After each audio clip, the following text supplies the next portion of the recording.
Welcome to the Crash the Pond podcast. It is a Monday, January. Oh, I said January. Damn it, February 7th edition of the show. Jake, I'm scrambled. I can only hear out of my left ear, and it's already causing issues on the show. Yeah, setting this is just going to be a good one. I mean, it's not as if we already had a strict script to stand by. As you could all probably guess, this episode's kind of going to be all over the place. So off to just a great start. Yeah, off to a great start. Me getting the month wrong, which is always a good sign of things to come. But yeah, dealing with a little tech issue. Can't hear out of my right ear. Not my actual ear, but like my right headphone. Good, Don't worry, good to make that distinction there. Haven't gone deaf in my right side. I have checked that, by the way. There are some foolproof ways of checking that. Oh, wow. So that's a good start. Wow. I think that's a good place to start. We're just off to a wonderful start here. All right. Look, I think that the number one place to start here is what we witnessed over the last weekend, which was Trevor Zegras doing it again. Yeah. Trevor Zegras capturing the attention of the hockey world. Trevor Zegras just doing what he always does, which is leave us wondering how the hell did he just do that? Yeah. I mean, here's the thing. And this is something that kind of, I think what is so interesting when you put it in this perspective, right? Trevor Zegras wasn't an all-star. Probably should have been, wasn't, whatever. It is what it is.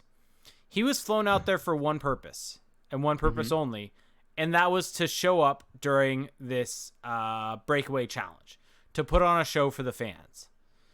And for him to not only show up and do that, but exceed any expectation for it is kind of wild when you think about it, of just the ability to be a showman and show up and put on a show for the fans on one of the bigger stages in the regular season for the exact purpose that you were taken there for, right? Right. Like, that's the crazy thing. And, like, we can talk about the move. It's just stupid that he does that. He does it blindfolded.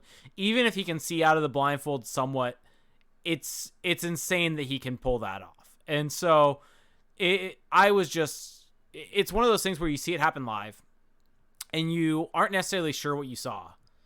And then once you see the replay and see actually what he did and that stop with the puck and then the pullback, it's just absolutely chef's kiss. I don't think there's any other way to put it. Yeah. Well, so I guess I do really agree with that point you made, which is that with the fact that he was only there to do that, basically, to be a showstopper and to get everyone out of their seat, and the fact that he pulled it off, and there was no letdown effect. There was no like, well, at least you tried kind of like narrative to it. The fact that he hit it completely out of the park, that's the part that really, I think, shocked me the most. And I think what's cool is that the NHL brought out some of the content creators from Instagram, the trick shot artists or the skills coaches like Pavel Barber, Elevate02, and they had those guys working with the guys in the skills competition prior to the actual event and kind of just spitballing ideas and helping them practice. And I think that, I'm sure Trevor Zegras, I don't have any doubt this was his own idea and he pulled it off regardless, but it's cool that the NHL kind of went that extra mile to bring in people who, I mean, that's what they do for a living, basically. Yeah. And I mean, just to give everyone an idea about that move, because a lot of people don't even know what they just saw. So that move is called the Zorro. That's what people call it in like skills coaching. And what it is you flip the puck on its side and then you're able to kind of turn it over and basically scoop it around, kind of like a lacrosse stick. And you've seen Austin Matthews do that in warmups. That was probably the first time that people really saw it in a high profile event. The thing though with the Zorro is that it's not that hard to do in front of you, but it's really hard to do it in a 360 like Zegras did and going against the grain. You basically have to pivot your entire body. And like you mentioned, to then pull it back and score and be blindfolded and dodge a bunch of dodgeballs being thrown at you by numerous NHL mascots. Like, so many things had to go right for that thing to be so epic, and it was. And I think that we just have to sit here and appreciate the fact that Trevor Zegras is an absolute gift to society. He 100% is. And I'm going to be honest here. This may be a hot take or whatever. I don't care that he didn't win either. There's a lot of people that... I mean, I know you don't care, and I don't think it should matter, but it just... it's just so NHL that he didn't win, Well, right? sure, but here's at the end of the day what matters from this, right? And this is kind of the way that Well, I come at it. he won the moral victory because no one was talking, like no one even knows what Alex Petrangelo did. And Like no no one one can even remember it. and no one really people somewhat remember Jack Hughes's one, but still not even to the same extent as of Oh, Zegras. I give Jack Hughes credit for trying. Yeah, I will like that's the 100%. thing is Trevor Zegras could have had something like that, which is like, okay, that was cool. It's all You know, showmany. you tried something, right? Like that would have been fine. But again, he hit it out of the park. Yeah. And so here's kind of where I come at it from is that at the end of the day, especially the in arena judges, none of them are really going to know hockey that well, depending on who it is. And some of it's going to be biased towards being in the arena. That's why Petrangelo got what he got. Like, it is what it is. He's the hometown guy. It doesn't bug me because at the end of the day, what's the gift that's going to show up? What's the highlight that's going to show up for years and years and years? It's not going to be Petrangelo. It's not going to be Hughes. It's going to be Trevor Zegras pulling that off blindfolded with dodgeballs being thrown at him. That's the memorable moment. That's the takeaway. And at the end of the day, that's what, for me at least, from an all-star game, what matters the most out of all of it. You're saying that Troy Terry's accuracy contest performance Hey, he is did not pretty what you'll well. remember the most? He did pretty well. Also going to remember Trevor Zegras in the video where he was mic'd up today saying, "I don't know, I just love Troy Terry." He's just one of us. Yeah, I mean he just I still can't really get over the fact that he did that. I have watched the actual clip. Like I was saying this in our Discord, our Patreon Discord, but it's been a long time since I've seen a move done and I instantly want to go try it. Like I want to figure out how to do it. The last time this happened to me was when I was a kid and when I first downloaded the video of the Michigan off of LimeWire and saw it, the original Michigan clip. Oh, wow. Yeah, little LimeWire reference for you. Wow. But yeah, and I remember trying it in my driveway until I finally could do it. And I remember the day that I figured it out, how thrilled I was. So I think I'm gonna have to hit up an ice time here at our local rinks and go try that because that was just really cool. You talked a big game saying that you could definitely pull off that move. Well, I can do the first part, the very first part, just like the initial like waving back and forth. But the actual spin is the part that I'm gonna need some time to perfect. Sure. Well, anything else though from the All-Star game? Did you watch the actual All-Star game? Yeah, and I wish I didn't. It's just so boring. Like none of the guys are trying. The format is stupid. There was an offside review that canceled out a goal that would have made it a 1-goal game with like a minute left. I'm sorry, but the All-Star game in the NHL just sucks. It always kind of has. The skills night is really the highlight of the weekend. The game itself, and like the thing is, it's so like the commentators like Mark Messier was imploring the guys to put in some effort. He was like, oh, Patrice Bergeron's going to get out there and really set the tone. And it's just like, I don't think there's anything you can do to motivate these guys to not be hungover out of their minds for the game, and B, to actually try in a game that doesn't matter when they're already fatigued from a crazy season. And on top of that, a crazy COVID season. Like, I don't begrudge the players for not trying. The event has no incentive for them to do so. The more I thought about it, the more I realized Trevor Zegras had the best role in all of All-Star Game. Oh, yeah. Because he got to go, do his one event, go out, party the night after, and not have to be up for the game the next day. Yeah, and not get COVID. Yeah. As did Jack Hughes, unfortunately. But yeah, I was out and about during the game, so I did not watch. Came home, turned it on, watched 2 minutes of it, saw Mark Stone just casually strolling. It's so embarrassing. And I'm just like, yeah, I don't need to watch this. The only All-Star game that I can really remember that was really fun, where the game was fun. There was one. And you know which one, right? I don't know, actually. It was the one in Nashville with John Scott. Yeah, because it felt like there was... Because I feel like... The Pacific was trying to win to give John Scott a car.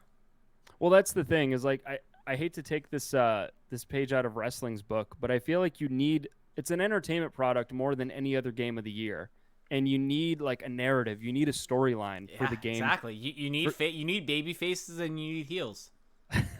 Well, yeah, I mean, that's kind of what... Good guys, bad guys. That's what Tom Wilson was during the skills competition. It kind of got the crowd going to have someone to boo. Yeah. And so, yeah, I think that if they're going to do this again, you just need a storyline. Like, I think that that's the way that you get people engaged. Yeah, Um, it's almost as if the thing that the NHL hated the most from an All Star game of the last decade was the most engaging one, the one that drew in the you mean most the All Star fans. draft? Oh no, Oh, I'm you're just talking talking about about John John Scott. Scott. But also, yes, the All Star Bring draft back the was fun. draft. Bring Like, back the draft. why are we doing this again? Because Phil Kessel got embarrassed? No, because they did it one more year afterwards, and that was when Ovechkin like lobbied to be taken last because he Oh, wanted a that's car. But no, the real reason why is because I mean I think the NHL got embarrassed with how drunk everyone got. Yeah, but like that's the fun of it though. Yeah. Like let's just watch these guys just hammer it out of their minds. I think we could honestly see that coming back more and more with the fact that they're embracing the personalities of the players more and more. Yeah, because that's like the weekend isn't like I don't think we want a game that's super important like that's super intense with checking and something like that. We don't want a game 7 of the Stanley Cup final. We just want there to be something at stake.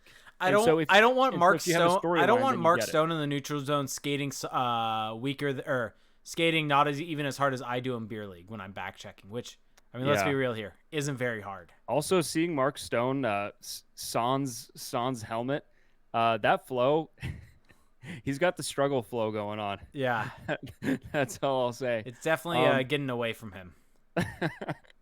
the cows are coming home. Uh, Yeah. but yeah, so overall, though, I mean, the All Star game, the game itself expectedly sucked, but the skills night was fun. I understand that it was kind of cringy for a lot of people, like some aspects of it. Like, also during the game, there was the Machine Gun Kelly performance, but he was like clearly lip syncing the entire time, like the most brutal lip sync you'll ever see. Um, so yeah, I don't know. What were your thoughts on the games in the outside? The two new ones that came in. This one, the fountain game Oh boy. and the Oh the boy. 20, Don't get me started. 21 I and mean, 22. Let's hear it. well, first off, I'm forgetting the name of the player, so this is really bad. Let me Was pull it up her Zach name. Werenski? No, Jocelyn Lamoureux Oh Davidson. yeah, Yes. yeah. So I don't know what the Oh, commentator's Derek name was. Englund. Well, okay. I have two things about. Okay, now I have I have so many things to say now. First off, why in the hell?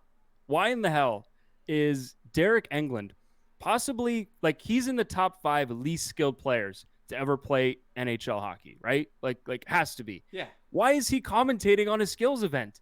I do not care about his input on this. Well, And to make matters worse, he's a cardboard. Like he's a plank. He's got nothing to say. You know what's such an easy thing to do?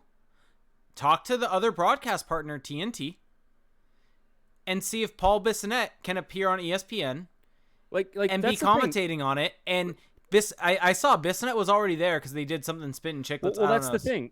Well, that's the thing is that Bissonnette, like, same argument, like, was not a skilled player whatsoever, but he's funny. Like, Yeah. he's got a personality. You know that Derek he would Englund, be in those guys' ears chirping him, making fun of them the entire time. I could have done a better job than Derek Englund. Yeah. I'm sorry. Like that's been the theme of my reactions to this game, but it's true. But the cringiest moment for me of that entire thing was, and I don't know who the other commentator's name was. I keep forgetting. But when they made Jocelyn Lamoureux Davidson. Jerry D. Yeah, they made him. They made her part of the event, which was really cool. Mm-hmm. And he goes to interview her, and the very first thing he says is, "Obviously, you're the only woman here." It's just like, why did that need to be said? I'm pretty sure we all have 2 eyes and 2 ears. I can only hear out of one right now, not because I'm deaf in one ear, but it's just like, why did that need to be said? I'm pretty sure she's aware. I'm pretty sure like it's just. I know that people don't want to hear this because they're tired of all the cancel culture, what have you. But it's just like you sound like an idiot saying something like that. Yeah.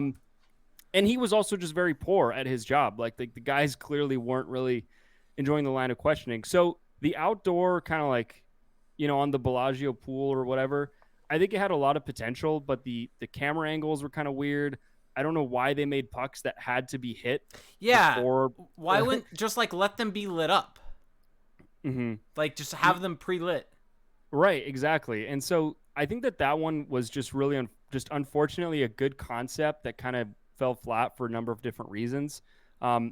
By the way, I think I could have beaten some of those times. Again, Also, they I'm should. talking a big game. How did they? How did they not show them going out there in the boat? I feel like that would have been an entertaining visual, right? Yeah, we need just like a live feed of on the boat as they're sneaking in drinks.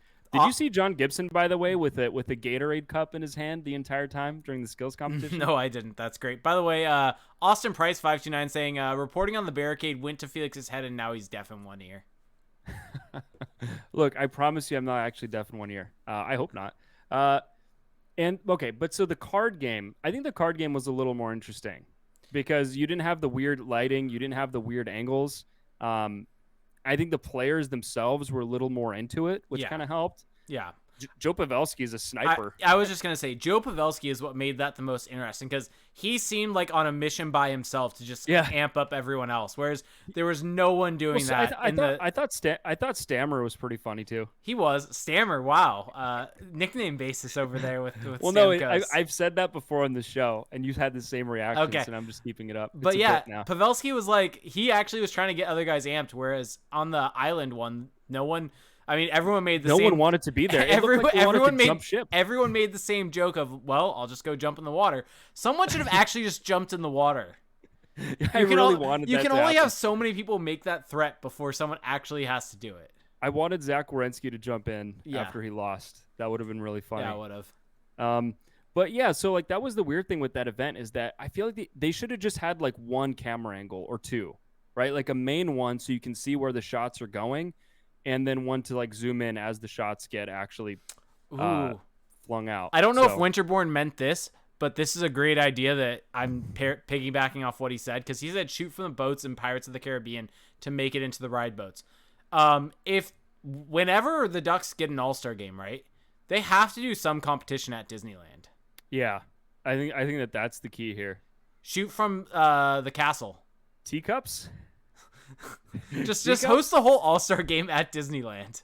I mean, I think it's oh wait, I doable. missed this. ODog81 said All-Star game in Anaheim where they do skill events on Disneyland rides. Yes. Yeah, I think people would be on board with that. Yeah. What's the best one?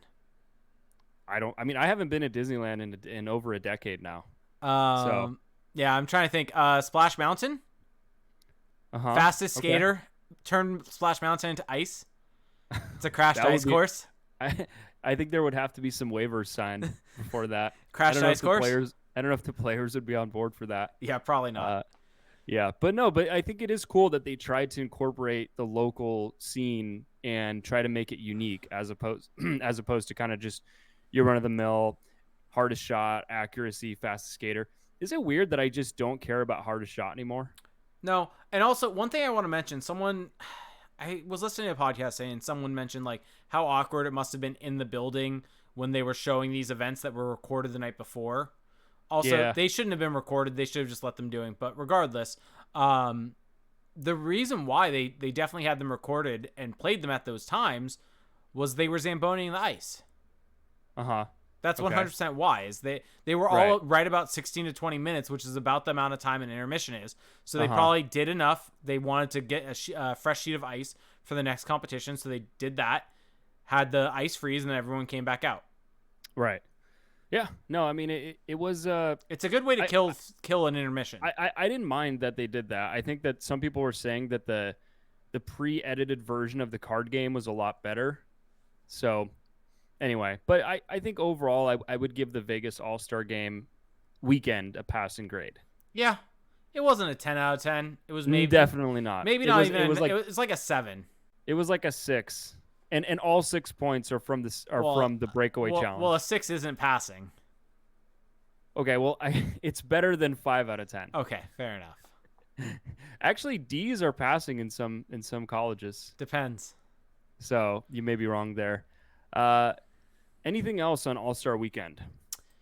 Not really, honestly. Anything on John Gibson's performance? Didn't watch the All-Star game, so can't tell you about his performance during the game. I mean, he got shellacked. But he was good in what was it? Whatever that stop. The save streak. Save streak. There we go.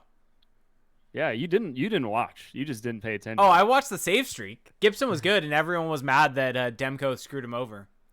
Yeah. And then I think the other funny one was Kirill Kaprizov in the breakaway challenge, So is imitating Kaprizov Ovechkin. a left-handed shot and he got a right-handed Yeah, stick? Okay, yeah, he that definitely did. because he Yeah, looked very awkward coming in. I was like, yeah. No, I don't think he's that bad at hockey. yeah, I I, I would imagine not. But that was cool. Overall, I mean, I thought it was really neat to see Trevor Zegras pull that off and to do it so seamlessly and just to really hit it out of the park again.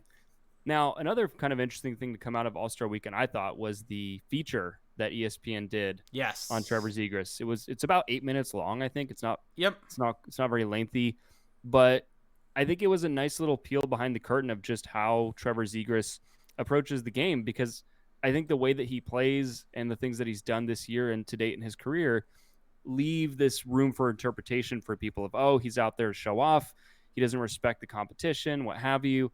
And I think that he came off pretty genuinely in that feature, that that's just who he is. He's just being himself. yeah, 100%. So let me ask you this: after watching that feature, did you put Mm-hmm. on your rollerblades and go ride on the peninsula to try to find him? Well, so that was actually that was the bay. That was Yeah, Balboa Bay. So yeah. it's behind it's not on the peninsula. Oh, okay. Yeah. Yeah, Well, actually there was a cool cameo of one of my favorite spots in Newport, which is Bear Flag Fish Co. I feel like You had everyone down there loves that. well, yeah, let's just put it this way. The Ducks players really fit the mold, the archetype of people that go there. I'll just I'll just leave it at that. I also love that they put Max Jones in the feature. That Max he's Max just like Jones this. is really getting the rub in a lot of these things. Yeah, His like how Twitter, did that? his Twitter personality, everything Yeah, like like what's that. going on here? Like, are we missing out on Max I Jones? guess so. I feel like he's got a solid like Paul Bissonnette future in front of him. Yeah, Fourth liner that ends up being a celebrity. yeah. I mean, Max Oops. Jones could definitely. Wow, just sending that out there for everyone. But I mean, if they want to bring back any of their bits that they used to do with Kessler and Bieksa, there's Zegras Yeah, and Jones. yeah. I kind of like that because yeah, you can tell Jones is a little bit of the foil to Zegras. Yeah. Again, to use a I mean, wrestling term. what? Foil's not a wrestling term. Okay, here's what I didn't understand though about Zegras's interview. Okay. The very end, where Emily Kaplan asks him, what's the one move if you could do anything in a game that you would want to Oh try? yeah, the butt end. Okay, I have a question. Is that legal? I I don't think it is. think it is. I don't think you're allowed to do that. Why wouldn't it be? Well, you're not allowed to butt end people. Yeah, but there's You're not allowed to use your butt end. Are you forcing me to actually look up the I rule think book I right think now? you're gonna look it up. I think you're gonna be forced. You're gonna be coerced into looking it up. Okay, I'm looking. NHL rule book. I need to find the current rules. There we go. I've never seen a player use their butt end to make a play on a puck. Well, because butt ending is a penalty, but that's if you butt end someone. Right, but I feel like it's frowned upon to have your butt end just out and about. Wow. Is it, Felix? Is it frowned Issue? upon? Issue? Wow. This podcast is just going all over the place. It's our All-Star Weekend podcast. It is. You know what? While I look this up, why don't you any follow up thoughts on Pat Verbeek getting hired by the Ducks though? Seeing as we had our podcast on last Thursday, our emergency pod, and there's been a couple days. Have you been able? Have you changed your mind? Added any more context? Anything like that over the last little bit? Well, so I wrote an entire article about it for the fourth period, which hopefully will be up sometime this month, maybe this year if I'm lucky. No bitterness there whatsoever. But no, I think that the more I've had time to think about it, the more I've come to the conclusion that this is a good hire for the Ducks. That this is something that they needed. They needed someone that checks every single box. I think the problem maybe with a Madden or a Solomon or some of these other assistants from other teams is that they don't quite check all the boxes. They don't have quite the breadth and depth of experience that Pat Verbeek does. Now, of course, Pat Verbeek has never been a general manager, and that remains to be seen how he'll perform. But he kind of offers this array of experiences that no one else could really match. And I think that's, I mean, Henry Samuel even said it, like that's what made him really enticing, was part of it was his time with Steve Yzerman. And so I think the Ducks just needed someone like that to come in to really breathe in some fresh air and give them a sense, an air of professionalism that they really haven't had. Because let's face it, Bob Murray, by all accounts, did not act very professionally as the general manager of the Ducks. And so, I mean, to think about the fact that the Ducks haven't had a new GM since 2008, haven't named a new GM since 2008, I think it's going to be a bit of a shell shock for people, like how much differently this franchise is going to operate on a day-to-day basis moving forward now Yeah. in the post Murray era. Yeah, and I think really kind of my biggest takeaway is we're going to have the ability to see kind of him put his plan into action really quickly. And so kind of any reservations, any excitement, anything like that, any of your thoughts, we're going to have instant validation one way or the Right. other in Yeah. terms of I mean, how he actually views this roster, what he wants to do in terms of shaping it, what are his views overall. Because right. if, for instance, he decides he's going to extend Lindholm or Kel Manson, that sets the bar moving forward for what he's thinking. If he moves all of them, that changes everything also. And so we'll have a good idea one way or the other. Right, exactly. And I think one of my frustrations, though, in the fallout of the Pat Verbeek hiring is just this choir of discussion about Hampus Lindholm and how he is really going to be the barometer for where this is going to go, and how he's just this special player that you can't move on from, and that how is that going to affect John Gibson? And we've already talked about this on the show, but I really, it's just so stark to me how people are just not paying attention this year to how Hampus Lindholm is actually playing. Because if you look at the numbers, it's not that he's been bad per se. It's just that he's been so far below what we've come to expect of him. And you could even argue he's been below replacement level, at least in some, definitely some respects. Some stretches, yeah. Yeah. Like, I think he's had some really good stretches. I think of late, he definitely hasn't been as good as a lot of people have made him out to be. He's actually been, this last like 10-game stretch has been probably one of the worst stretches of the season for him. Right. Like it's well and good that, that the Ducks are finally getting kind of a bit more of the spotlight, and that they're getting some more discussion, from the bigger podcasts and the bigger news networks. I think it's great. It's good for us. Mm-hmm. But for example, I was on TSN 1260 last Friday, the Edmonton station, and they were asking me, or was it TSN? No, it was one of the two. It was either the Montreal one or the Edmonton one. But they were asking, just hype yourself up, right? No, but they were asking me, what do you think of this? What do you think of this great young player who doesn't get talked about a lot, Isaac Lundestrom? And I just, it's like if you could have seen my face, it's like something kind of I like twitched a little, like, oh, are you trying to trigger me right now? and I basically just threw a bucket of cold water on it, because it's like, no, like, just because he's a, he kills penalties and what have you, and he's had some production this year, right? Like, you got to watch him play. You got to actually look at the numbers. He has not been that. So I think that there is definitely this weird disconnect between the narrative that's surrounding the Ducks and the reality of how these players are affecting winning and losing. So yeah, a bit of a rant by me. I feel like I'm well, yeah, because I think the discussion is a lot around the Ducks, and a lot of it is around the fact that what does moving all these guys do to the locker room?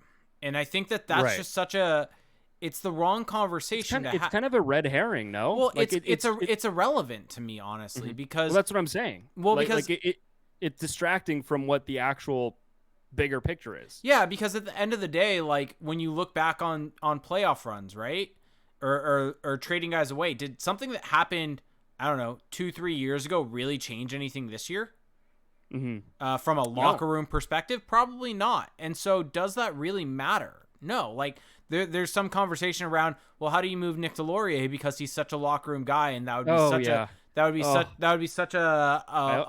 shot. I was screaming when that was being discussed. Such a shot at the locker room, and I'm just like, but this is never about this season. So that's the thing. This locker room, as much as you want these guys to be happy and to feel, like they're on this great team, this locker room this season is not the one that matters. It's the locker room in next season, 2 seasons from now. That's the one where maybe you start thinking about the delicate balance of chemistry.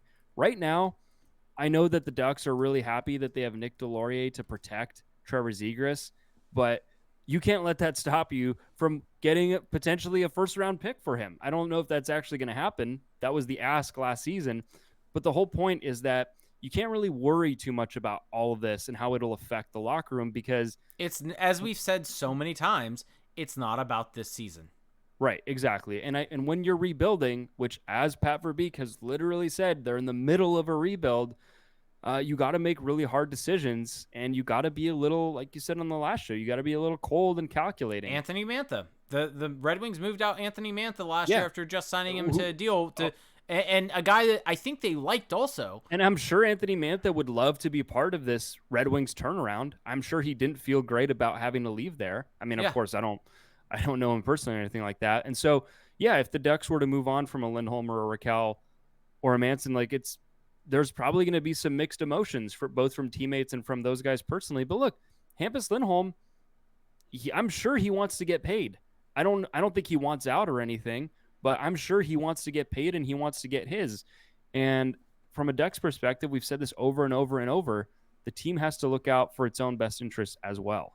Yep. And it's not in their best interest to not trade Hampus Lindholm. Yep. And it's not in their best interest to extend him either, to Nope. sign him to this crazy extension.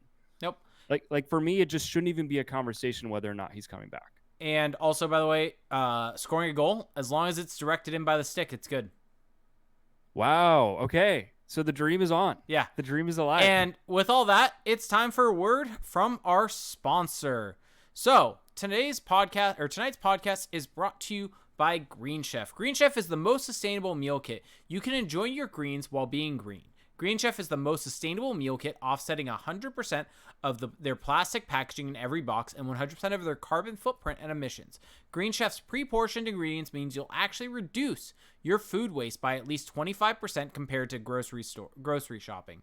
And it's also convenient and easy. Green Chef makes cooking so easy you can spend less time stressing and more time enjoying delicious home-cooked meals. Green Chef's pre-made and pre-measured sauces, dressings, and spices get you more chef-curated flavor in less time, avoiding long lines at the grocery store. Avoid long lines at the grocery store. Green Chef is so convenient with pre-portioned, easy-to-follow recipes that are delivered right to your door. Green Chef saves you time by taking care of your meal planning, grocery shopping, and most of the prep for you week after week, so you don't have to. And Green Chef also has specialty diets in mind. They have options for every lifestyle, including keto, paleo, vegan, vegetarian, fast and fit, Mediterranean, and gluten-free. Whether you're looking for carb-conscious, gluten-free, plant-based, or calorie-conscious options, or you just want to have delicious, balanced dishes, Green Chef has flavorful, good-for-you recipes that are sure to satisfy. So, Felix, Green Chef has been kind enough to send us some meals over I mean, they've now been a sponsor for this podcast for probably about a year now. Yeah. What are your some of your favorite meals? Yeah, so very lately, the Moroccan shrimp bisque. Is that how you pronounce it? Or Bisque. is it bisque? Bisque.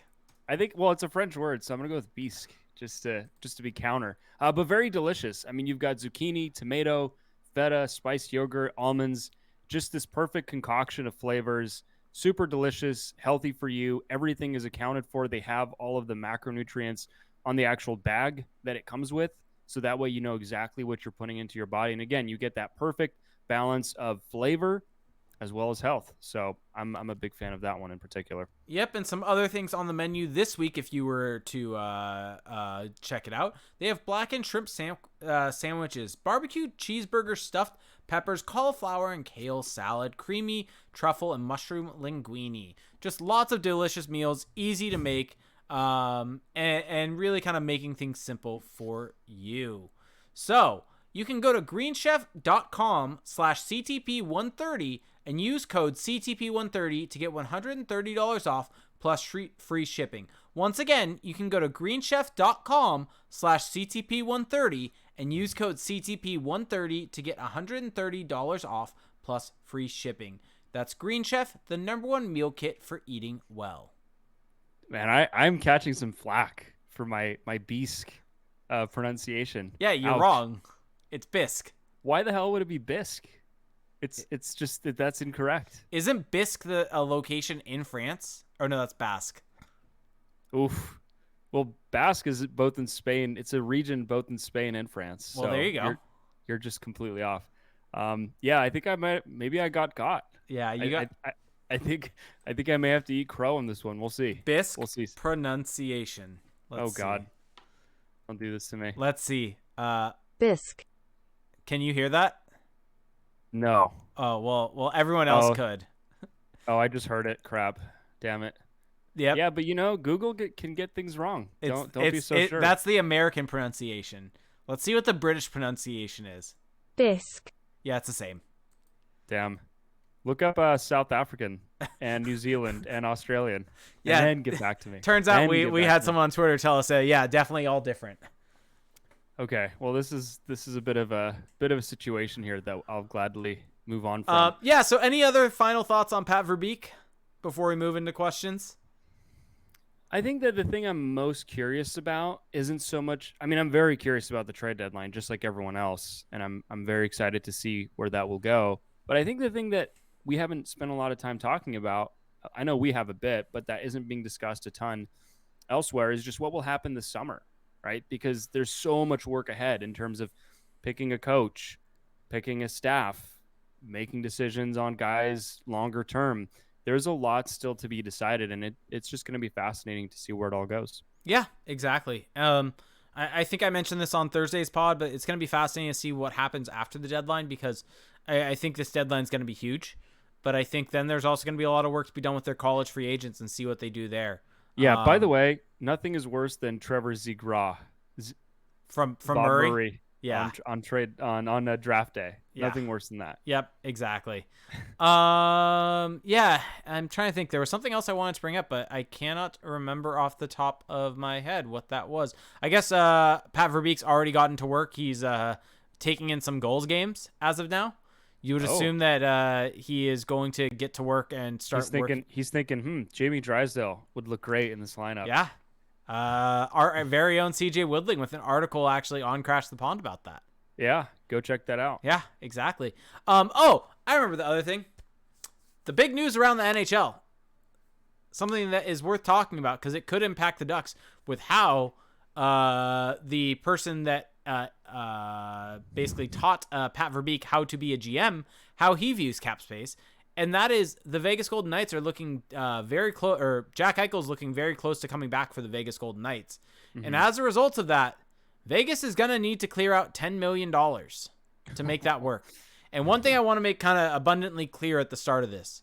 Oh, God. It's going to be Kessler. The Kessler contract is absolutely nothing. Why do you keep... No one is talking about this. There's Except you. No, everyone is talking about it. Except you. Legitimately, okay. Cap Friendly had to put out a tweet about it. Oh, I wasn't on Twitter today. Yeah, basically, here's the issue. If the Ducks were let's just say, nothing exchange. The Ducks send Vegas Kessler's contract.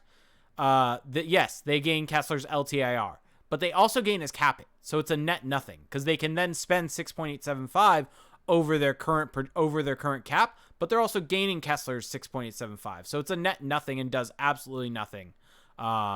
Is that what net nothing means? That it does absolutely nothing? Yeah, exactly.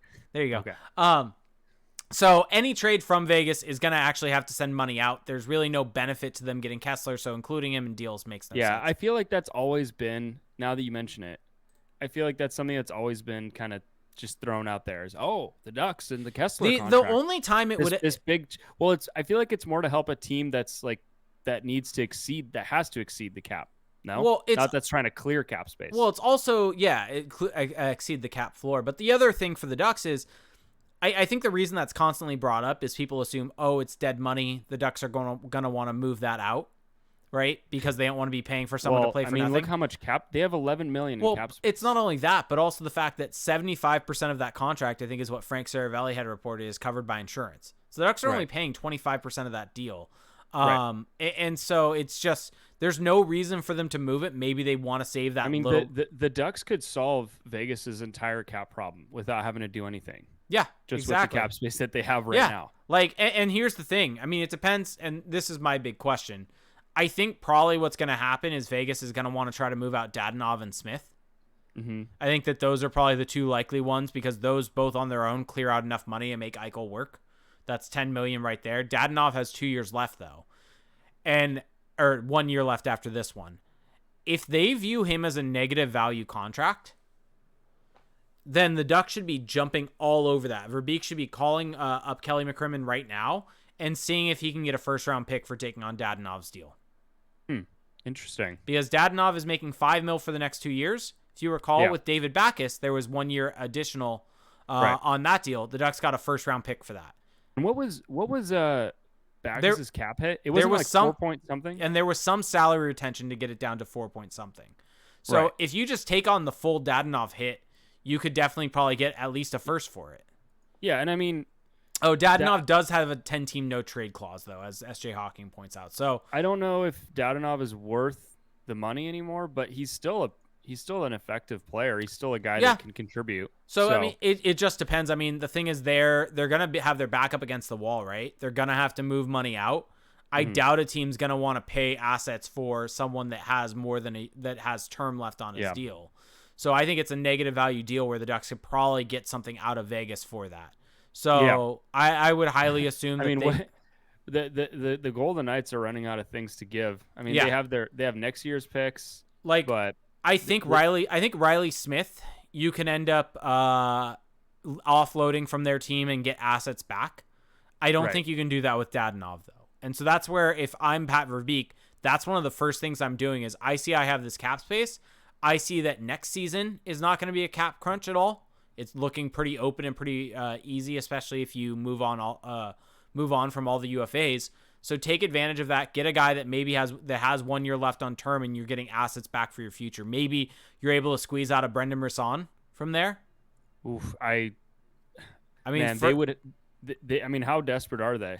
Is the question. They have to move. They have to move out salary to get. But Jack I mean, Eichel. Brisson's what? I mean, is he their best prospect right now? Probably, but he was a late first-round pick. Well, I think that if you're taking the logic of the Ducks maybe don't want to pick now, especially a first-round pick from Vegas might not be quite what they want, and you look more at the prospect pool, someone who's closer to making it.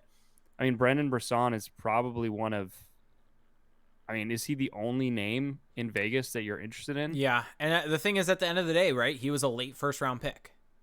I mean, I know one name. I mean, he's not really young anymore, but, I mean, well, I shouldn't say that. He's not really considered a prospect anymore, but Nick Hague, I mean, he's 23. He's a left shot.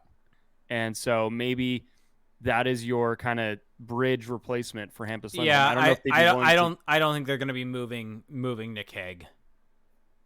Well, unless you send something back. Yeah. But, I mean, that could be your guy. I mean, is Nick Hague even good? I just feel like I hear his name a lot. No clue. But yeah, agreed. I just feel like I hear his name a lot. But regardless, they're gonna have to do something. And if you're he's not that great defensively. But yeah, no, they're gonna have to do something. Did you also hear that Josh Manson?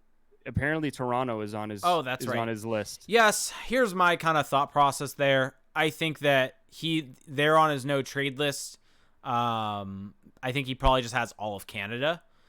I would assume that probably if you were to approach him, he would probably, for the stretch run of the season, he would probably take it. Yeah, did you see today? I think it was Craig Button saying on TSN that the Leafs need a heavier defenseman. Oh, that's all of what essentially hockey media is saying. Yeah, about the Leafs. And every single person in hockey media thinks that Josh Manson's amazing. Yeah, I feel like his name just won't go away in connection to the Leafs. And the narrative is, I don't care if he's good or not, he plays a heavy game, and that's what the Leafs need. Yeah, I mean, it is pretty funny how devoid it is of information, right? I mean, I think, would you say Josh Manson plays a heavy game? No. I think he plays like a wild game. When he goes out of his way to make hits also is when he is at his worst. Right. Well, he also tries to fight, and that doesn't seem to ever really go that well for him. He gets injured. Yeah, but regardless, kind of back to the original thought there is, I think that even though they're on his no trade list, I could very easily see him understanding with where the Leafs are this season. They're one of the best teams in the league. Well, he could have a chance to really up his own stock for free agency. Correct. And so, sure, he may not want to go to Canada, but he's able to be on a cup contender, potentially win a cup, and up his value for free agency.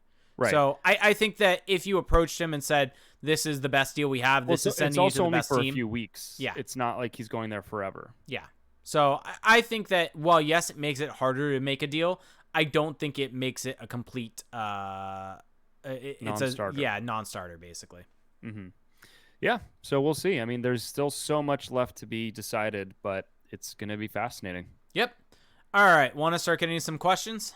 Yeah, let's do it. All right. And so we're going to go to our Discord first. Then I got a Twitter DM, and then we'll start getting to Twitch.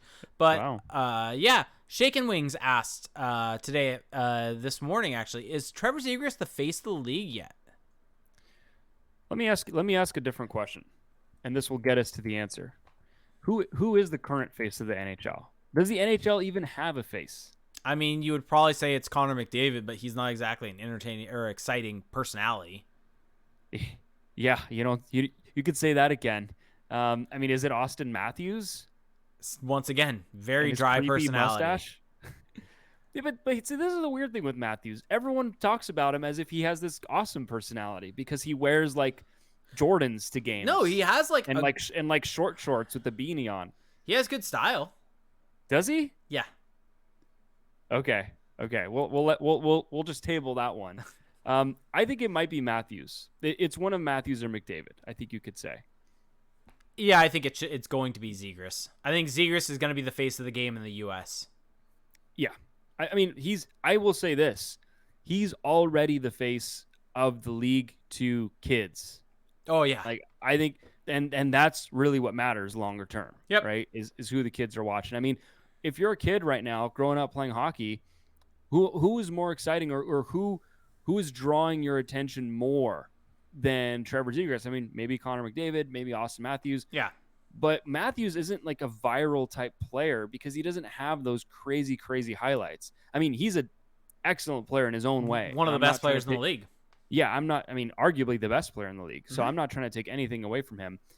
McDavid has the highlight reel, right? But I think that the thing with McDavid is that it's harder to, like, if you're a young player, it's harder to aspire to become Connor McDavid because what he does at an elite level, which is skate to me, it's the combination of skating and stick handling at a very high speed. It's harder to get to that point, right? It's not something that you can just work on every day. Like you need a sheet of ice, you need crazy athletic potential, and you need everything to break right. Whereas with Trevor Zegras, the stuff that he's doing, like I said with that move, I can, like that he did in the breakaway challenge, I can go try that whenever. I can try it in the driveway. I can go to a stick time. The stuff that he's doing in games, like the flip, you already see people trying it in practice. So I think that younger players, it's easier for them to conceptualize being the next Trevor Zegras. I mean, it was the same thing with Patrick Kane, and who Trevor Zegras cited as being his idol. His game after. So I think that, yes, like he is the face right now for the younger generation, and it's not going to be long before he's just the face of the league overall. Yep. Completely. Green Bastard asked, does Felix play Halo after the podcast? I don't know. I can't hear out of my right headphone. And when you're playing a shooter where you need to hear where grenades are bouncing, that's a bit of an issue. Yeah. So. Ducks Golfing said, do you think the Ducks will actually make the playoffs considering how many more games the Ducks have played compared to some of the teams right behind them? So this is a good time to point out, right, the actual standings, seeing as no one really wants to actually report where the Ducks are in terms of points percentage. Yeah, well, I mean, certainly no one that works with, for the Ducks, like the broadcast or their surrounding media. So here's the issue the Ducks have right now. In the Pacific Division, they currently sit 5th with a 573 573 points percentage. And in the Western Conference, let's see really quickly where that would put them. That puts them 1, 2, 3, 4, 5, 6, 7, 8, 9th. And so they are on the outside looking in of a playoff spot right now from points percentage perspective. Yeah, it's gonna be a battle, and I made a bold claim a few months ago. Yeah, that they were gonna make the playoffs. I was on board with that. Little did we know that they would go on and get COVID, and Dallas Eakins would do a lot of dumb things. And well, the thing is that the entire league has had the COVID thing. Correct. So I think we can take that as a given. The Dallas Eakins doing dumb things part is a different story. Well, but their overall play has just kind of slipped, and now they've also lost Sonny Milano. Yep. We don't necessarily know when he's coming back. He's still listed on IR. So there's a lot of concern. But I think one thing you can say is that John Gibson, though, has risen Yeah. has risen from the ash and is inserting himself into the Vezina conversation. So I will stick to my prediction. The Ducks find a way. Sure. Wow. Why don't you come out and say that you don't think they're going to make it instead of taking that tone? Sure. That's cowardly. I'm Sure. sorry. That's cowardly. Ken Paffey said, "Will Z ever recover from his terrible plus minus? Why, God, why? Couldn't we just get a good prospect that could stay on the plus side?" If you couldn't tell sarcasm. Yeah, plus minus doesn't matter. No, people need to stop citing plus minus. It's the worst stat in the league.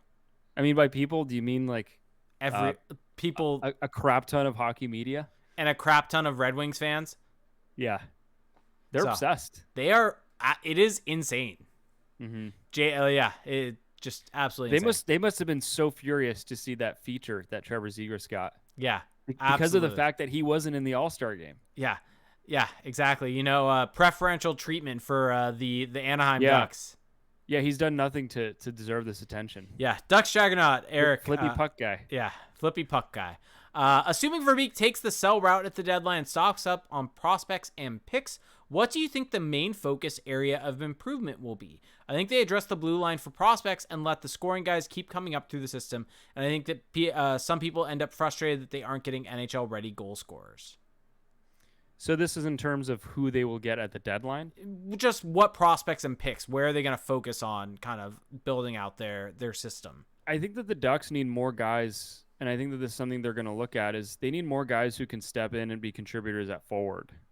Because they don't have, they have guys in the system who can potentially be that, like your Braden Tracy's, Jacob Perreault. Eventually Max Jones will come back, but he's more of a third, fourth liner. So I think you kind of need more guys like that. And I mean, this is something that Bob Murray was trying to do, going out and getting the likes of Alexander Volkov. I think that is an area that they may look at, because what's been one of the biggest weaknesses, what's been the single biggest weakness for the Ducks this season? It's their bottom six. Mm-hmm. They don't have a good bottom six. They have a terrible bottom six. And so I would imagine that they're going to look to address that in some way. Yep. Both at the deadline and longer term. Yeah, and I think also at the deadline, maybe they're going to try to find, this is more so a flip situation, but try to get someone to fill the Lindholm hole, the top pairing left-hand shot defenseman. Yeah, exactly. Winterborn said, if you're Verbeek, what teams are you ideally making a deal with if the Ducks sell? I feel like that's a good question for you. I think any GM that's going to be an idiot. So if the Blackhawks hire a baseball GM? I actually don't mind that. You and I see that very differently. Someone needs to explain that to me. Well, the logic... I'm not saying it can't work. I just think it's funny. Well, the logic there is that you're bringing in someone from an outside perspective and someone with a whole different view. I get that. And you understand the sport? Well, no. You surround them with hockey. No, stop. Hear me out. The was meant for something. You surround them with actual like scouts and things like that, and they know how to run the business perspective and know how to assess value when they see it. And it's just a different sport. And it's similar with, like, for instance, guys from hockey have gone out. Well, one that I can think of off the top of my head, Ralph Kruger, going and becoming the chairman at Southampton. And what did that do? He actually did a decent job, from what I recall, at Southampton. Okay, so what you're saying, let me just recap your argument, is that... My argument is different perspective from a sport that that understands and utilizes numbers in a very heavy aspect. And so I think the assumption for your argument to work is that he has to apply that and understand how to apply it in hockey. Correct. And I feel like that... Well, and here's the thing. If that shouldn't be a given. If he's interviewing for this job, he has to have a plan. Right. Yeah, I mean, the thing is, maybe we're overvaluing how much you need to understand the sport itself. Yeah, that's the thing. Right. So I think that's fair. You have to understand value. That's it. And here's the other thing. Well, you also need to understand what drives winning. Well, here's the other thing. If you bring in someone from an outside perspective, he's able to maybe assess some market inefficiencies. Yeah, like, I'm not trying to say that, hockey lifers have this great track record. Yeah, DB Lowry I see says that in the chat. Felix isn't taking into account that most hockey GMs are idiots. You're talking about, but that's a bad comparison though. Like we're saying a guy from a different sport, different league, different cap, different everything, could come in and be great in the NHL. I'm rooting for it. I actually would want to see that because I feel like that would be such like to that comment about how most NHL GMs are idiots. I feel like that would be a great kind of shot across the bow that you don't have to have played in the NHL. You don't even have to have played hockey to be a good NHL GM. Yeah. So that would be pretty funny. That Yeah. would be pretty funny. Exactly. So, What were we even talking about? I don't know. what teams would you ideally make a deal with? Oh, I was gonna say, or if they hire Peter Chiarelli. Yeah, Peter Chiarelli. Why are they even interviewing him? Edmonton is one I would target. Toronto, I think, is smart, but I think that Philly is the idiot team right now. Or Philly, one of the idiot teams. Philly is Pittsburgh. Pittsburgh for Delorier. Supposedly, I guess they would really value Well, Delorier. Brian Burke has a first round pick in his hand that he's just waiting to hand. I mean, I could see Anaheim. Brian Burke really wanting Josh Manson also. Yeah. Like, yeah, there's any heavy player. New York Rangers. Yeah, just any team with a GM or a leadership core that values playing heavy. Yeah, exactly. Doesn't Heyo heavy also means slow? Anyway. Yeah, I guess. Heyo Deflo said, for Felix, will John Moxley and Bryan Danielson join forces as an AEW tag team? This is for you, not for me. I don't have a yes or no an answer for yes that. or no. I'll go with yes though. Okay. It sounds believable. Lewis, I'm saving your question till after we get through a bunch more because he has a question about a city. JJ Stone Drum says, take your shot right now at what draft pick do the Ducks have at the end of the year? Ooh. I will go 14th. So they're missing the playoffs. Continue. So you're hedging? Continue. Let's go with 18th. Okay. So you're just all over the map. I said sure. I didn't say they weren't making it. You were the one that said they were. Continue, please. Could you see the broadcast changing at all with a new GM? Like how they talk about certain players or how they talk about the game? Well, yes, because a lot of what the broadcast says to the listener comes from the organization, right? They talk to the GM, they talk to the coaches, they talk to the players, right? And so, like the broadcast crew is on every press conference. They're at every morning skate, and so yes, the fact that you have a new GM and eventually you're going to have different people around him, that's going to change a little bit the stuff we're going to hear for sure. Yep. Completely agreed. Lewis X209 said score prediction and MVP for the Super Bowl. Oh man, score prediction.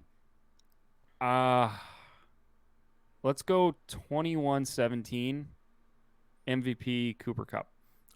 So you have Rams winning? Yeah, unfortunately. I'll go 24-21 Bengals with Joe Burrow as the MVP. Okay. I'm a bigger fan of your prediction, by the way. Okay. I figured you would be. Winterborn said, are the Ducks a worse team next year?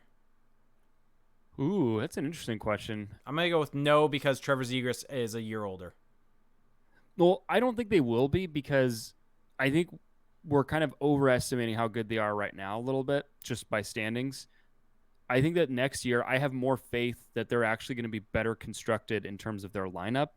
And I have more faith that whether it's Dallas Aiken's coaching or a different coach, that the coach will have a better mission statement from better the top. Information, whole lot, just better overall. So I think that they'll just be more competent next year. Yeah. And of course Trevor Zegras is going to be a year better, and maybe at some point Jamie Drysdale will be replacement level. By the way, I want to mention the reason why we haven't talked about the USA Canada women's game for anyone listening tomorrow is because it's going on right now and it's 1-0 currently. For who? Canada. Oh, nice. Yeah. Love that. Don't just stop. Don't love it. Okay. Darko Theory said best unexpected Duck to have a bigger second half of the season. I feel like Max Comtois is due. Yeah. Right? I feel like his shot rates are all about the same as they were last year. He hasn't been finishing to the same degree. It just feels like a matter of time before he starts piling up some goals. You know what? I'm just going to go out on a limb and says Max Jones has a good return.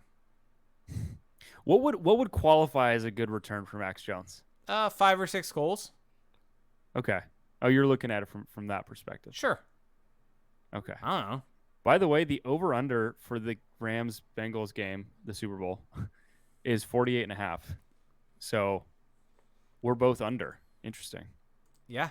All right. Then we got this DM from Even Wilder Wing. Troy Terry's Confidence says, I would love to hear you and Felix discuss this. I know I kind of joke about it, but I've seriously been thinking about the fact that both Kasha and Sprong are at the end of their deals on teams that are currently in their contending window.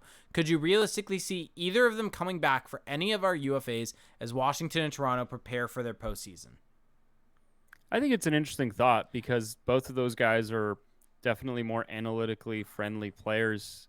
And so would Pat Verbeek maybe value them more? I mean, if I'm listening to Pat Verbeek's comments about what makes a good player, an effective player, strength and all that, I don't really know if either of them meet that because Daniel Sprong, that's never been really his rap. And then with Andre Kasha, he's always hurt. So well, I kind of have a hard time seeing it. I guess I think Kasha's been a big player in Toronto, and they've really liked his game. So I don't maybe think, they'll just bring him back. I think he's just being brought back.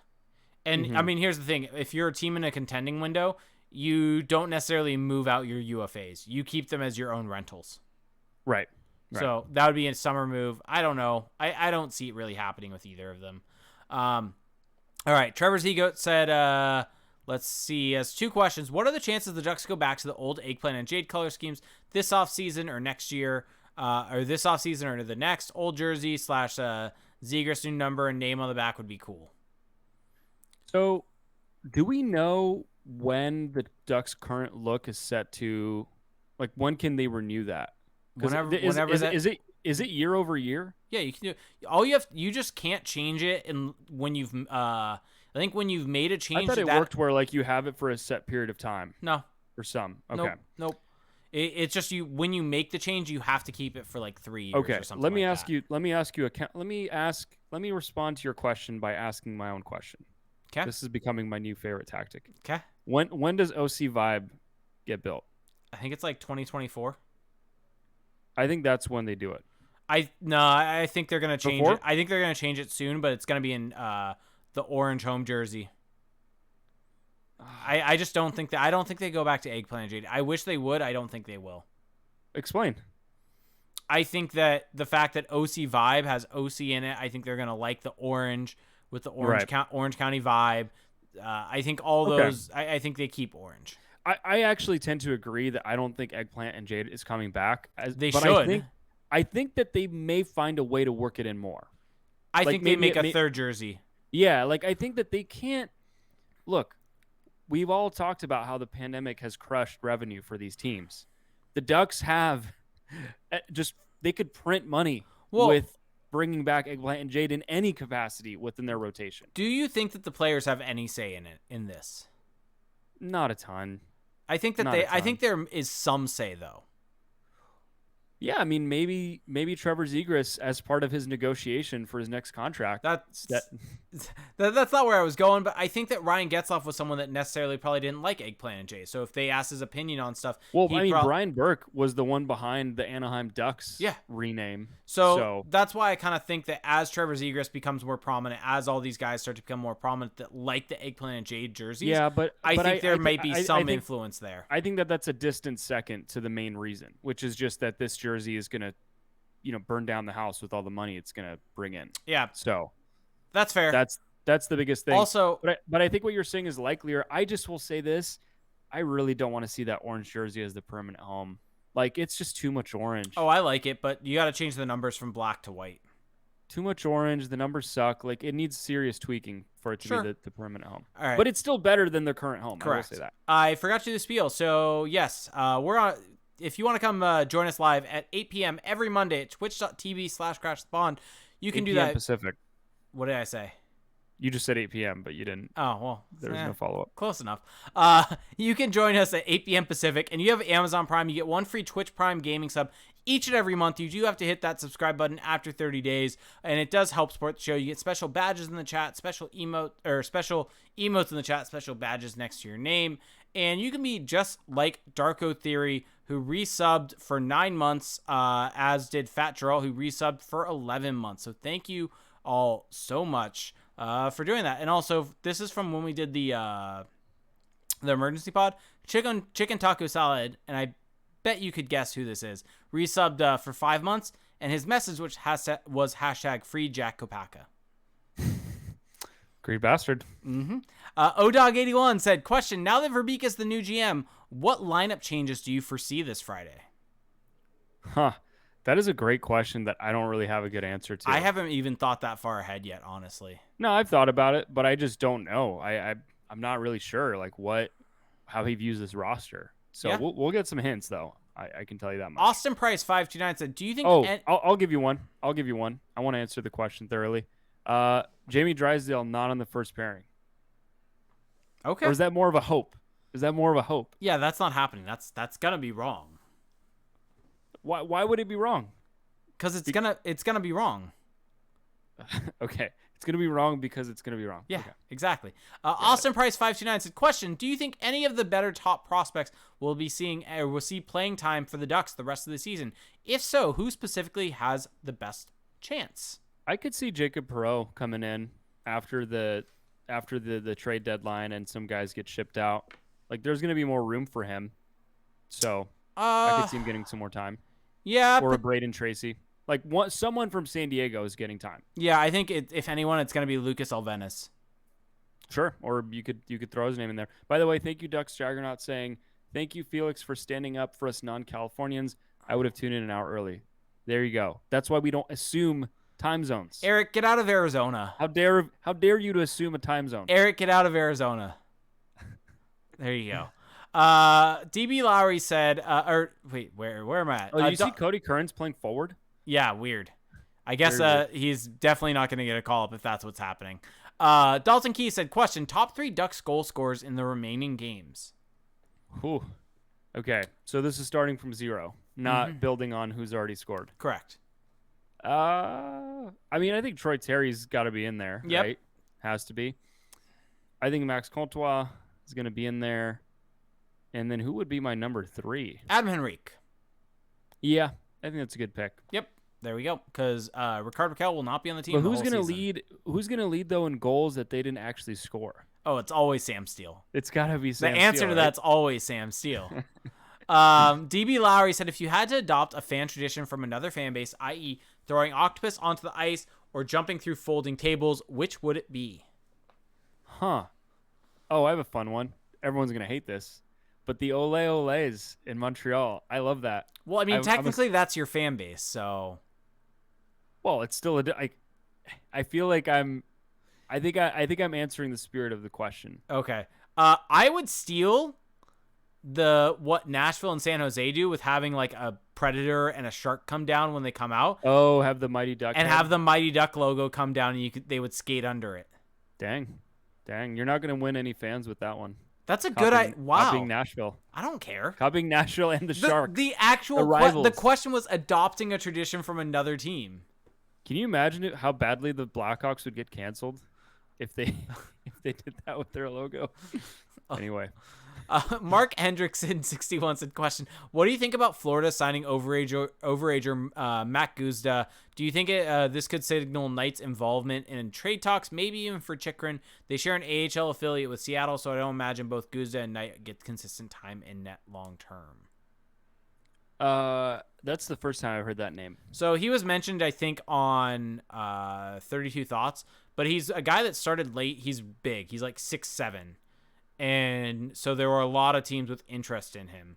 I don't think it necessarily means anything, to be honest. He's an overager that wasn't drafted. I think he has some people excited because of his size and how he's been able to do, but he's a project. And so I don't think it means anything for Spencer Knight at all. And also you add in the fact that the affiliate with Seattle, that changes next season. So that's only for the rest of this year. So I would imagine that Spencer Knight's not going to be in the AHL very long. He's going to be an NHLer soon. So I don't think this really impacts anything with Knight and Chychrun. I don't think it's a signal for anything. I feel like we've missed the biggest storyline of the weekend. What? Which is Sam Steele's face being on Trevor Zegras' press pass or credential. Yeah. For the All-Star game. And how does that happen? And the Photoshop of you on the press pass. I made it to the All-Star game. You did? Look at me. Chris Kindred said, will you be watching any Olympic hockey? Yeah, probably. I mean, I am currently. You're watching hockey games as we're trying to record this podcast. So multitask. Why though? Why? Because I want to see if the U.S. scores and wins. Okay. But yes, I think for the men's tournament, women's tournament, obviously rooting for Team USA. The women's tournament's actually really, really fun. It always is. It's definitely something everyone should watch.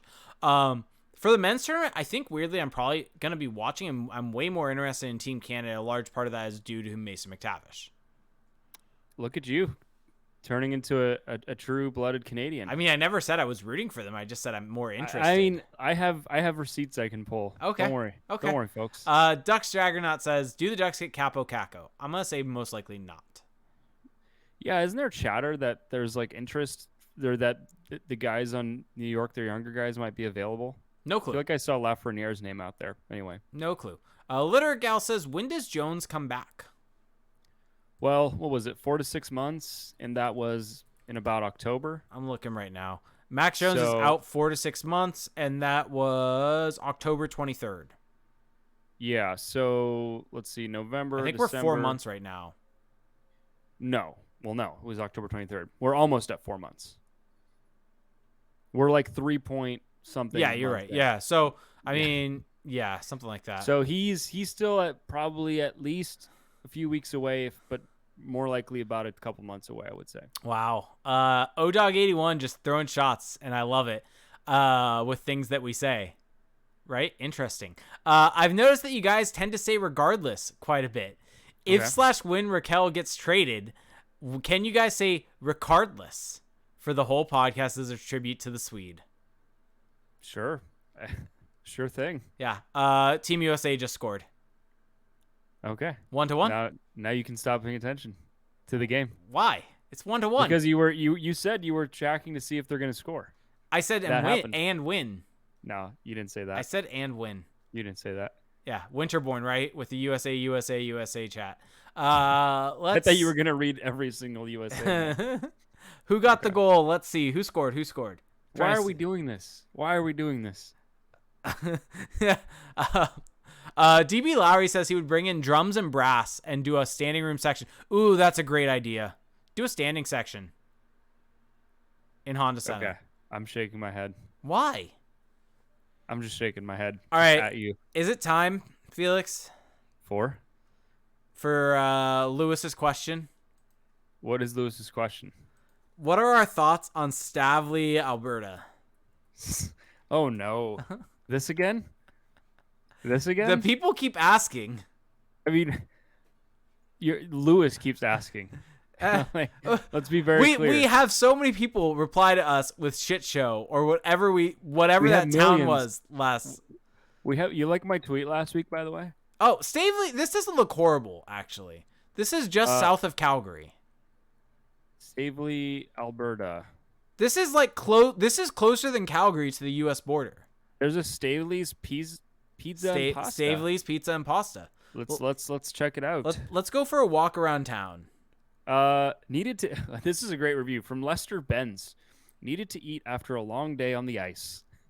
Not open, being New Year's Day, but these guys were, and boy did we luck out. Excellent pizza, great fettuccine, according to my son, and wonderful service. Very reasonable prices. We'll be back the next time we're in the area for sure. Lester, when the hell will you be back in Stavely, Alberta? Wait, where is this pizza? It says it's on this street. Is that it? I mean, I'm just trying to figure out why is the name like all lowercase on Google Maps? I feel like that's weird. That's not normal. Is this the pizza place? That's Golden Age Center. I'm looking at it. It's I think it's in the Sunshine Cafe. Oh, it's inside the Sunshine Cafe? Yeah, I think so. There's a buffet on Friday and Saturday starting at 5. Wow. Senior only $10.95. Damn, now I'm hyped. Yeah. All right, let's see.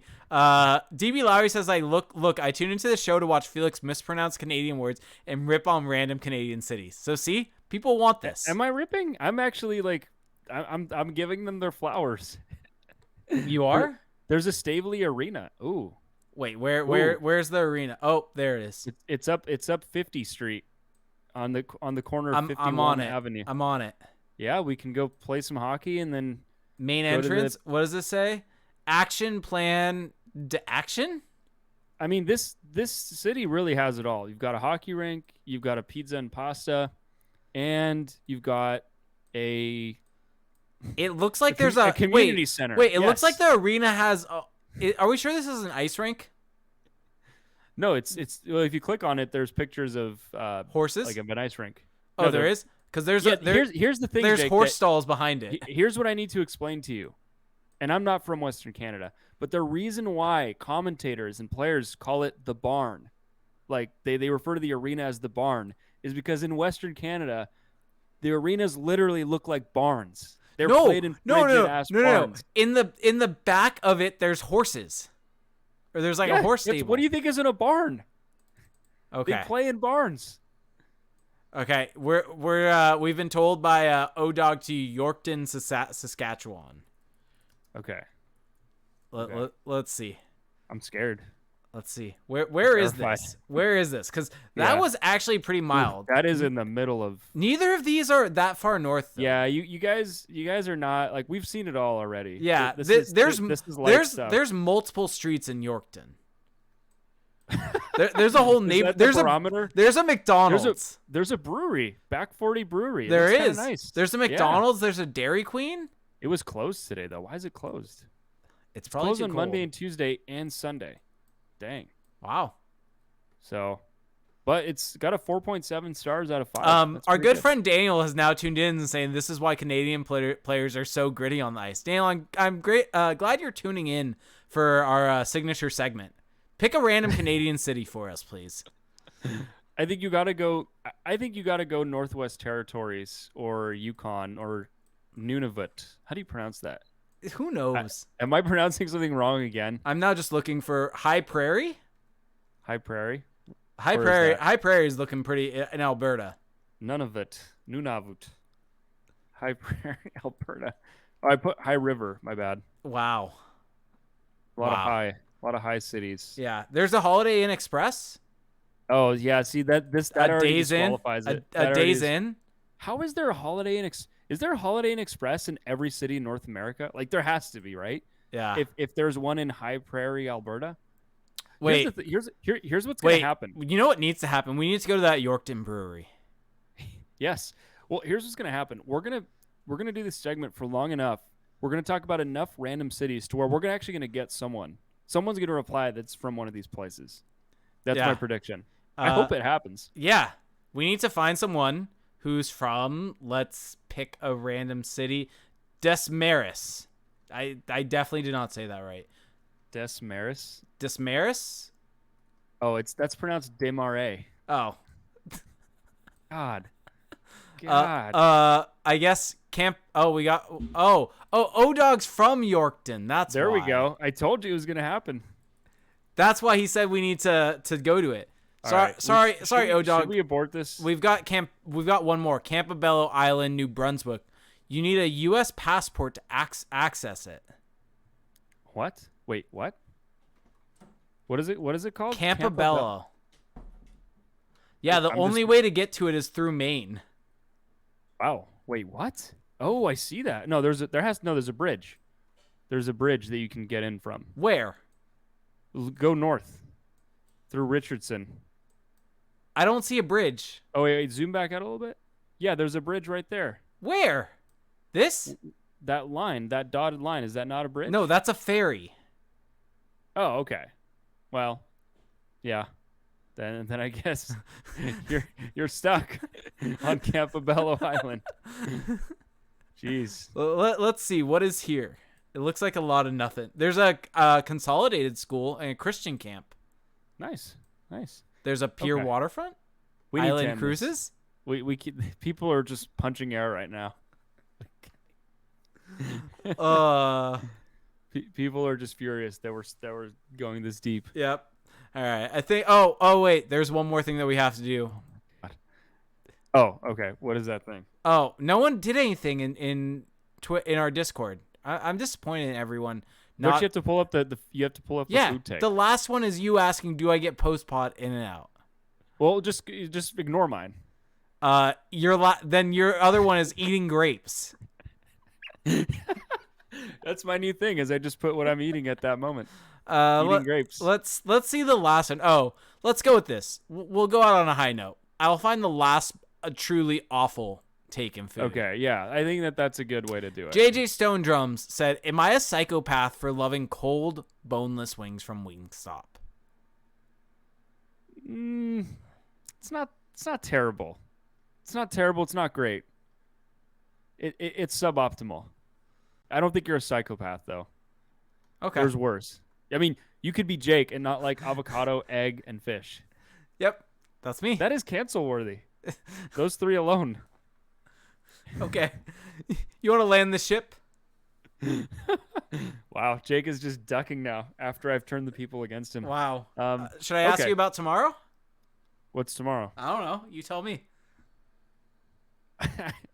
Why am I blanking? Okay. Well, if you've enjoyed what was this podcast, what is this show? If you've enjoyed what we do and you want to help support it, help it keep going, well, there's a few easy ways for you to do that. The number one way is to go to patreon.com/crashthepond. And for $1 a month, you get access to the best Ducks community, the best thriving Ducks community on the internet. That is our Discord server. You get to connect, bond with other diehard Ducks fans. It was kind of crazy this weekend. Our food channel was going crazy. Our hockey talk, like there was a lot going on this weekend. So it's a great way to connect. It's also a great way to just, discuss what's going on with the team. When there's trades going down, when in games, you can have the live game chat. It's just a really fun place to be. It's for $1 a month, and you support this show and help us keep this thing going. I think it's a great deal. Now, for $5 a month, you still get access to the Discord server, but you also get access to 2 bonus episodes a month. So if you enjoy what we do on the show and you want to get a more detailed, unfiltered version of it, where maybe we do league-wide rankings or we go more in depth on the Ducks, you get that for $5 a month. And if you really love us, if you just want us to thrive, if you want to see us continue to shine, then you can pledge $15 a month, and we will greatly, greatly appreciate it. That's all at patreon.com/crashthepond. Now, if you don't want to pledge anything monthly, that's totally fine. You can leave us a rating and a review on Apple Podcasts. And this week, we have a new review to read. So if you leave us a review on Apple Podcasts, just search for Crash the Pond. We will read it out loud on this show. And we've got a good one here, Jake. This one coming from SM Phoenix. And the title is Fun Banter and Informative Content. I'm glad that the banter is fun, first of all. This is a 5-star review. This is no slouch. I'll read it. I would just like to say this podcast is great. I have been a Ducks fan ever since the Mighty Ducks movies came out. But over the past couple of years of the pandemic, lack of connecting with friends, lack of going to games, lack of excitement in the Ducks performances, it's been hard to be involved in the Ducks fan experience. This podcast has really helped me reconnect with the Ducks. I'm excited what the future brings to the Ducks organization and the fun and informative takeaways that Felix and Jake bring to the table. SM Phoenix, thank you so much. Thank you so much. The last couple of years have definitely been hard, but I think we're doing what we can to make it fun, make it interesting. Yep. And if you want to connect, I would definitely recommend to check out our Discord server. So correct. Yeah, if you've been enjoying the show, you can leave us a rating and a review there, and it is greatly, greatly appreciated. You can also find us on Spotify. You can leave us a rating there, and you can find us on YouTube, youtube.com/crashthepond. You can see the video version of the show. You can see the video from the Twitch stream. You can see the charts that we post. You can see now our Google Maps edition, Frenzies. I can't believe that's actually a thing now. That's at youtube.com/crashthepond. Make sure that you subscribe and that you turn on your notifications. You can also check out our website, crashthepond.com. Got lots of cool articles going up there. We've got an article right now from our very own CJ Woodling about, I think, why he hates Jamie Drysdale is my takeaway. I don't know. Could be wrong about that. Wow. But in all seriousness, it's worth checking out. Very detailed. You can also get very cool hoodies and t-shirts that sport our awesome logo if you go to crashthepond.com/shop. You can also find Crash the Pond on Twitter, at Crash the Pond, and on Facebook.